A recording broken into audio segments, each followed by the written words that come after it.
mais.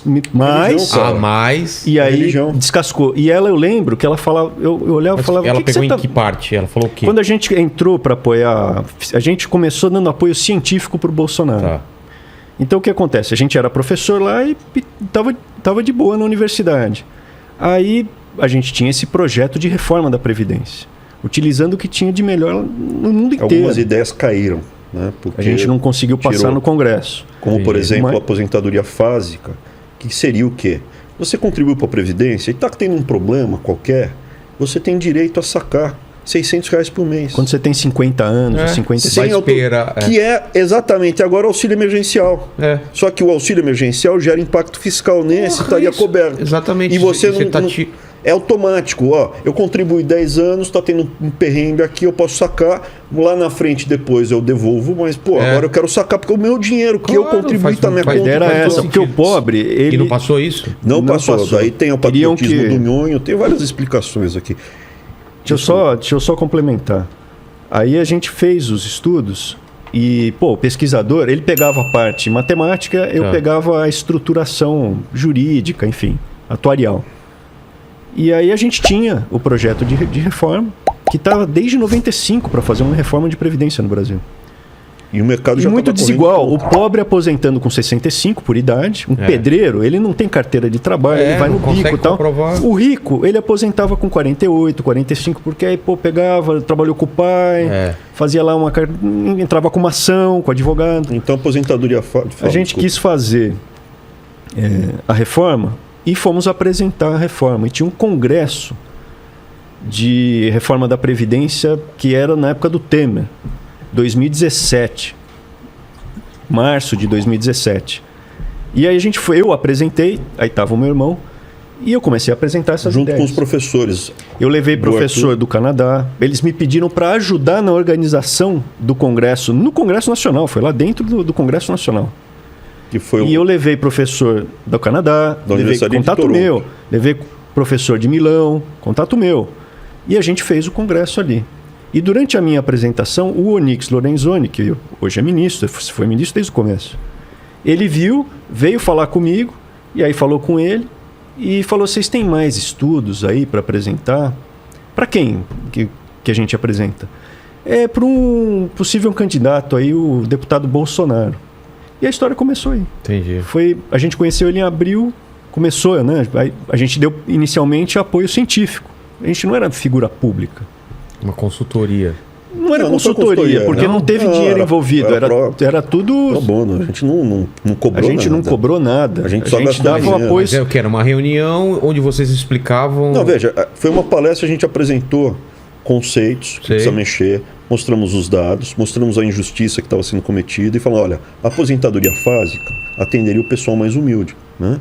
E havia uma outra coisa que atendeu o pessoal classe média, tipo um enfermeiro, um marceneiro, um mecânico. Ele consegue juntar 20, 30, 40 mil reais ao longo da vida, ou 50 mil. Ele consegue juntar um dinheiro. Só que quando ele pega esse dinheiro e vai aplicar, ele paga muito imposto.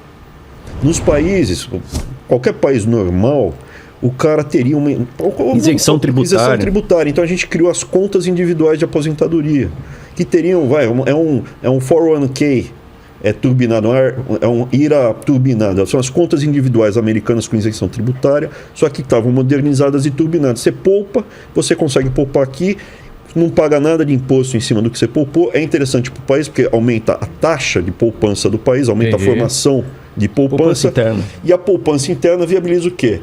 Lastrear os investimentos, então permite aumentar o investimento também. E com isso a gente aumenta o crescimento. Só que também essa ideia não vingou por quê? Pelo lobby dos fundos de pensão. Porque isso ia detonar fundo de pensão e os fundos de investimento dos bancos. Entendi. Porque hoje você tem 30 pau, você vai no Bradesco e vão te oferecer taxa de administração, vão te oferecer um fundo de capitalização lá daquelas porcaria lá.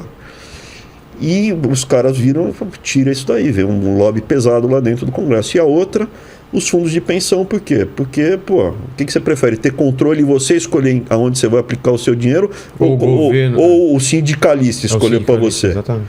Então, assim, os dois lobbies tiraram essas partes. O resto da Previdência, parte fiscal e de equilíbrio, passou, foi bem preservada. Ela gera equilíbrio no longo prazo. O que ela mudou? ela basicamente buscou equiparar a expectativa de vida, aposentadoria e contribuição para o que aconteceu foi, entre as alterações, que quem ganha mais pagou mais, então o cara que ganha 30 pau vai pagar mais, e quem ganha menos paga menos do que pagava anteriormente. Entendi. E a outra é a idade mínima, porque o Brasil era o único país, Brasil e Iraque, que não tinha idade mínima para aposentar. Podia... Então você pegasse, se você, Vilela, tivesse uma prova que você pegou uma enxadinha e arou alguma coisa lá, deu uma capinada na fazenda do seu avô, você juntava lá no processo e tirava uma aposentadoria. E o pobre, que não tinha advogado, não tinha carteira, o rico ele conseguia ficar vários anos na mesma empresa, com carteira assinada, e aposentava com 45, 48. O pobre não, ele tinha que esperar até os 65 para aposentar por idade, porque ele não juntava aqueles anos necessários. E foi isso que a reforma deu, trouxe para o país investimento, porque o investidor estrangeiro olhava e falava, essa previdência está estourada. O processo do déficit estava em boca de jacaré, ele explodir. A reforma do Temer, que não passou, entre outras todas, ela só dava uma apertada e depois já falavam, a gente vai ter que fazer outra reforma em 5 anos. Só para você ter uma ideia, a Alemanha tem o dobro de velhos do que o Brasil. Estava gastando menos em relação ao PIB do que o Brasil com a aposentadoria. O Brasil estava gastando 12% do PIB com a aposentadoria. A Alemanha menos. E gastando concentrado lá no topo. E a previsão é que a gente vai aumentar o número de idosos com o tempo.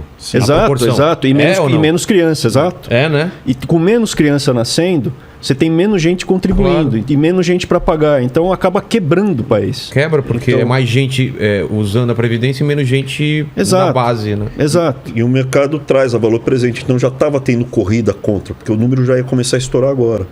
Então essa economia deu uma estabilidade naquele primeiro ano. Permitiu pagar o Auxílio Brasil agora, cara. Só que em vez de estar já lastreado totalmente na reforma, tiraram, entendeu? O Auxílio Brasil era para ser a aposentadoria fásica. E aí você fica para sempre.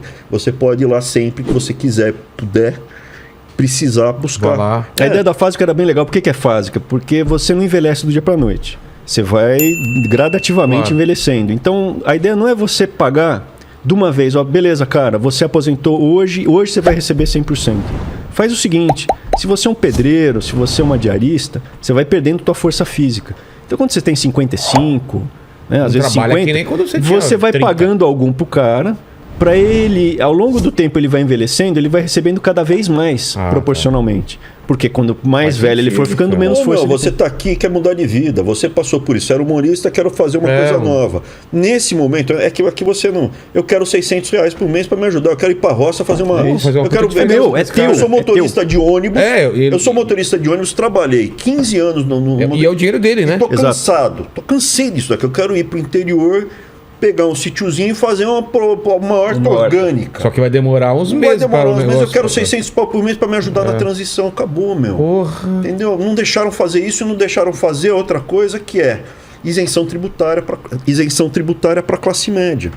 Para a classe média poder o quê? Investir como o rico investe. Porque uma das sacanagens que tem hoje no Brasil, e o que eu defendo é que a gente permita o que é bom para o topo ser bom para todo mundo.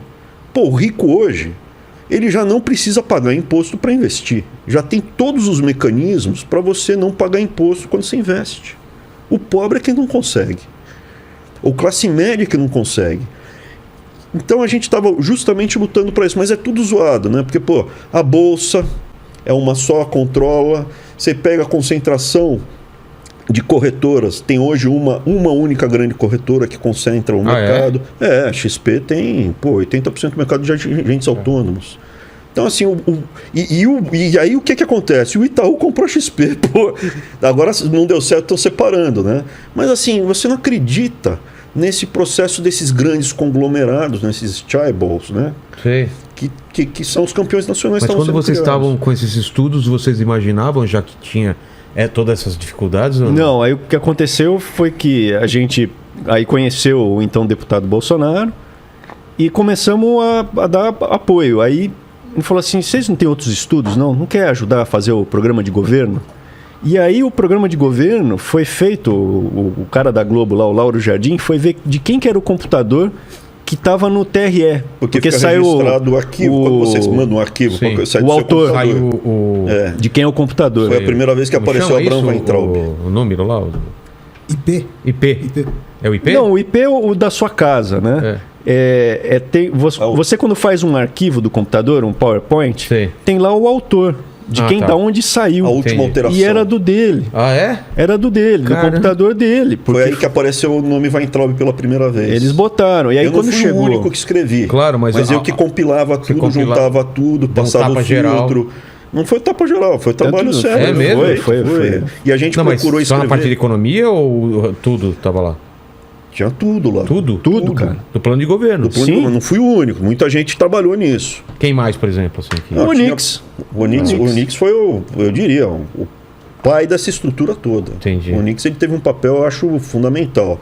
Inclusive, ele queria menos ministérios. Né? A história dos ministérios foi legal. Porque eu que estava compilando, desenhando um modelo, tudo, e a gente queria reduzir os ministérios. Então, é isso que eu ia falar. A ideia, o que foi vendido é que, vamos reduzir, né? Muita coisa. Reduzir o Estado, privatizar, liquidar, passar vender a TV Lula, tudo. Que não venderam, né? Cara, o que eu posso falar para você? A TV Escola eu falei. Ele privatizou. Acabou, não privatizei. Eu simplesmente chegou um contrato para eu fazer de 500 milhões com a TV Escola.